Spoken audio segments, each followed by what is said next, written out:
Oke guys, lagi di perjalanan. Terawih guys. Sholat tarawih guys. Sama guys.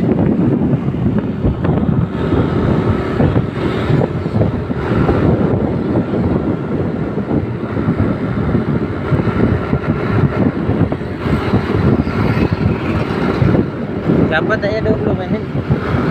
Tadi 30 menit udah di masjid ini. Hari dakwah. Hah?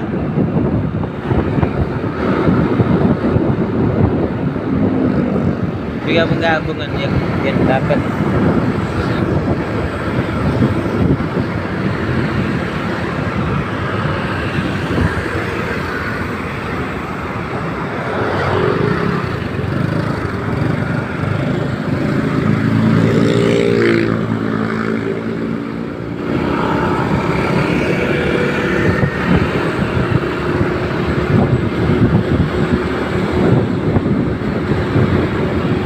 Udah lagi sampai guys. Ini dia guys masjidnya.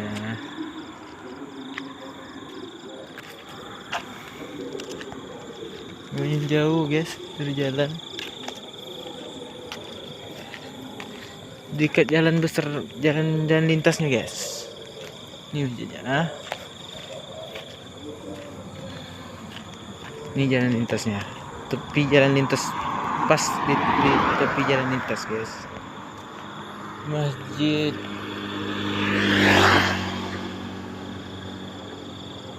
Al-Ikhlas guys. Kan baru guys, setelah sampai di masjid Al-Ikhlas. Sini aku ngawani kawanku ceramah, dia di sana. Baru sampai lokasinya di Jalan Labersa,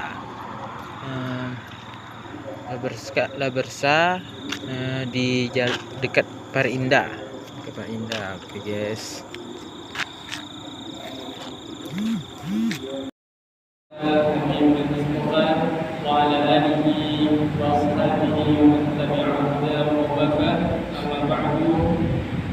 Yang sama-sama yang saya hormati, yang bertugas baik khutbah dan taklim boleh di Masjid Al-Ikhlas Jalan Labersa, kemudian para alim ulama cerdik pandai yang alhamdulillah di antara sekian banyak manusia yang sibuk, kita inilah yang dihadirkan oleh Allah Subhanahu wa taala untuk menghadapnya.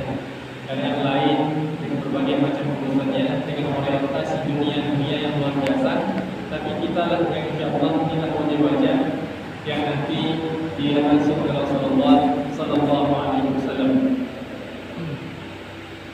Kemudian bersyukur kepada Allah Subhanahu Wa Taala yang mengucapkan Alhamdulillahirabbil alamin.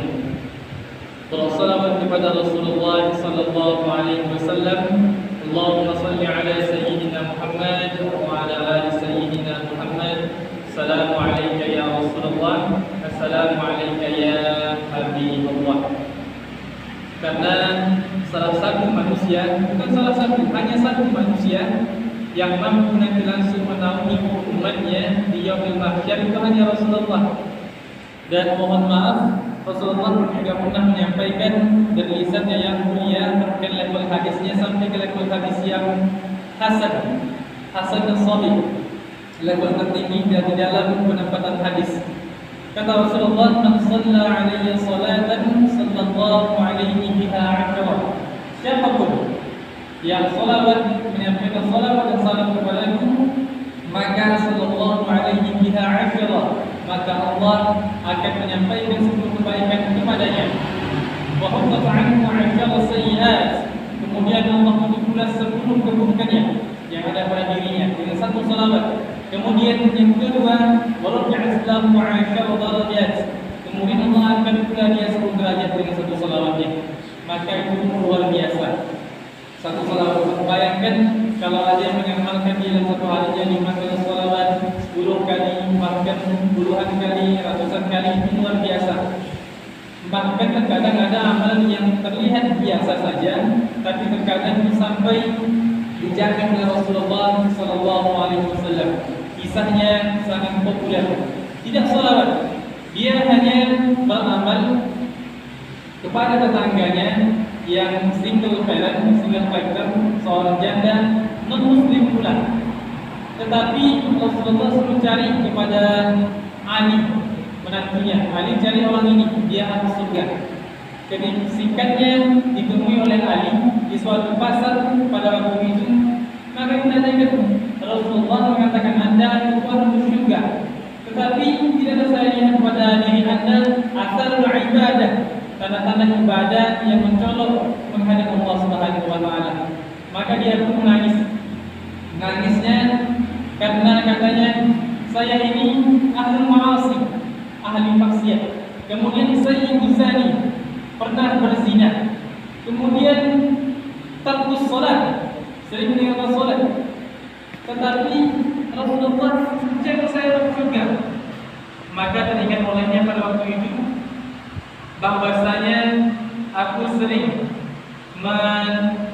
mengarahkan setiap rezekiku yang diberikan oleh Allah Subhanahu wa taala, gajiku aku alokasikan kepada tetanggaku yang single parent tadi, seorang janda. Itu adalah non-muslim, Masya Allah. Apatah lagi kita yang alhamdulillah semenjak lahir sudah dalam keadaan muslim. Banyak orang-orang muslim mengaku muslim, kemudian di KTP yang muslim, tetapi entahlah, tidak kita ketahui maksiatnya semacamnya hingga dia lalai di hadapan Allah Subhanahu wa taala. Kemudian bapak-bapak, karena memang ibu-ibunya belum saya lihat. Singkatnya nama Ridho Ardi, SAG, selalu ada gunanya. Itu. Jadi ditetapkan malam jadwalnya di sini, maka mudah-mudahan nantinya apapun yang disampaikan dapat bermanfaat. Adapun penyampaian tidak berkenan nantinya kembali hati bapak-bapak ataupun tersinggung, itu mutlak dari hamba Allah yang lemah. Kalaupun ada manfaat, itu dari mutlak pula dari Allah Subhanahu wa taala. Ambil baiknya, kemudian mohon dimaafkan nanti karena masih banyak kekurangan terdapat dalam diri.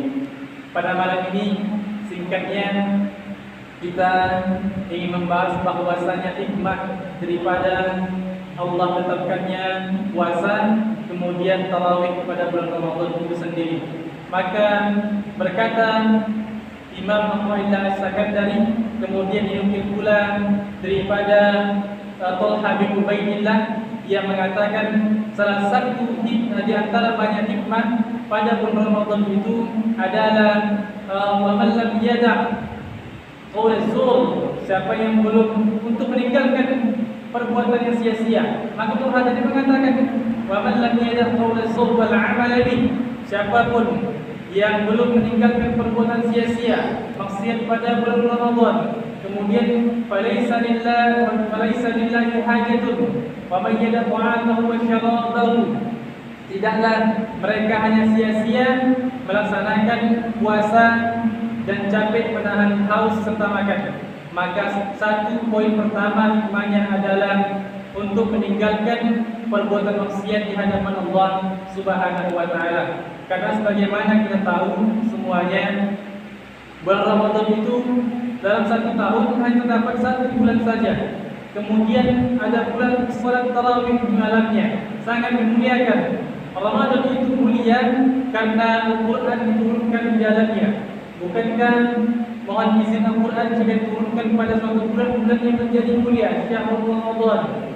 Kemudian diturunkan pada suatu malam yang menjadi mulia, Lailatul Qadar. Inna anzalnahu fi lailatin mubarakah, malam yang diberkahi. Maka ditakwil dengan tafsir ayat bil ayat. Malam yang berkahi ternyata adalah inna anzalnahu fi lailatul qadar, malam yang menjadi mulia. Kemudian kita lihat pula orientasi Al-Quran diturunkan kepada manusia menjadi mulia. Muhammad sallallahu alaihi wasallam, umatnya kecil, lemah, tidak sebesar Nabi Musa, umat Nabi Musa.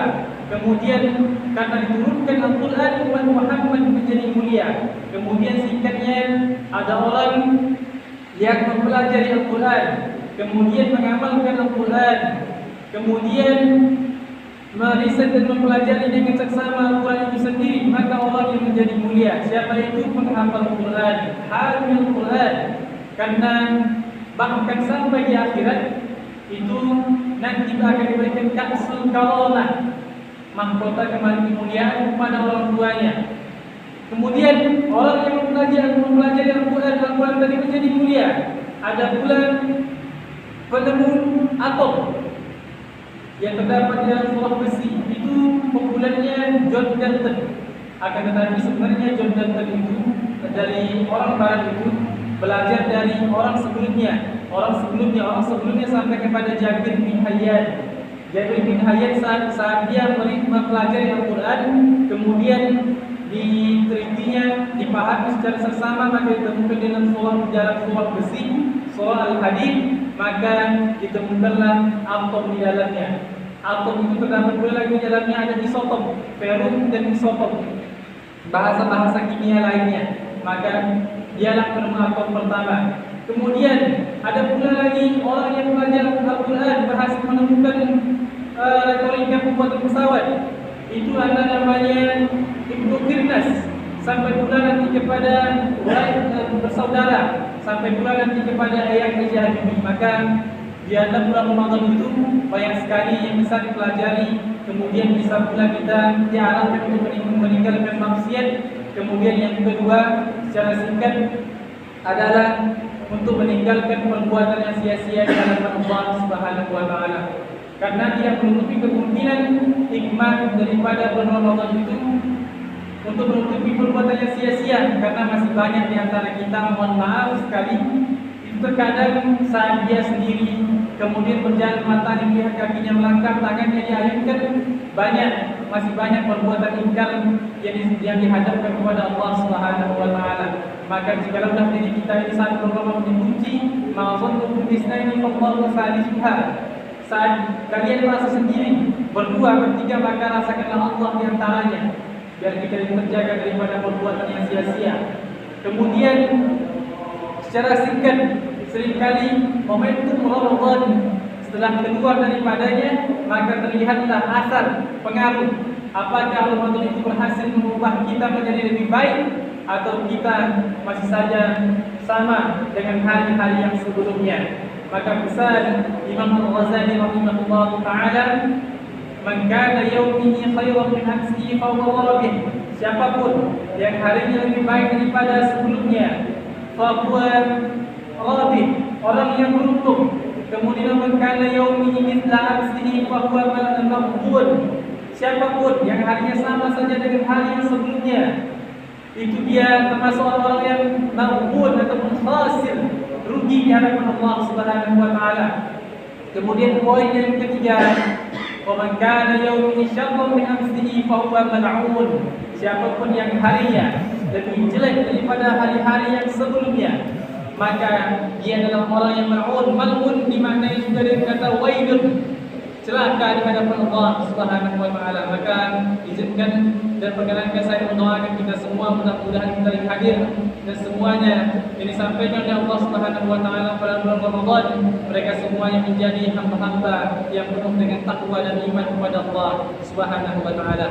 Kemudian poin yang ketiga, terakhir secara singkat yang akan saya sampaikan, hikmah daripada bulan Ramadan pada poin yang ketiga adalah untuk mengevaluasi diri, karena memperbaiki itu lebih baik daripada berbangga terhadap amal-amal baik kita di hadapan manusia, apatah lagi di hadapan Allah Subhanahu wa taala. Karena para jumhur ulama mengatakan lebih baik, alangkah lebih baik ahlul maksiat yang mengaku kepada Allah Subhanahu wa taala karena noda dan dosa yang ada pada dalam dirinya, lebih daripada orang-orang alim berilmu yang selalu tidak pernah merasa salah terhadap dirinya sendiri. Maka mudah-mudahan kita di momentum Ramadan ini kita tingkatkan kualitas iman kita, takwa kita, kemudian kita isi tabungan rekening Ramadan kita, rekening akhirat kita. Kalaulah kita di dunia sibuk dengan mengisi BNI kita, BNI kita, mandiri dan semacamnya, maka kiranya surga itu tidak hanya bisa didapat dengan hanya berbicara ingin Firdaus akan tetapi amal solehnya minim bahkan naqis, sangat kurang di hadapan Allah Subhanahu wa taala. Oleh sebab itu kita semua mudah-mudahan termasuk orang-orang yang dicintai oleh Allah, kemudian diizinkan oleh Allah dengan rahmat-Nya masuk dalam surganya. Amin ya rabbal alamin. Mungkin hanya itu secara singkat. Mohon maaf jika terdapat masih banyak kesalahan di dalam penyampaian. Mudah-mudahan kita semuanya dimuliakan oleh Allah Subhanahu wa taala. Mungkin hanya itu, mohon dimaafkan. Assalamualaikum warahmatullahi taala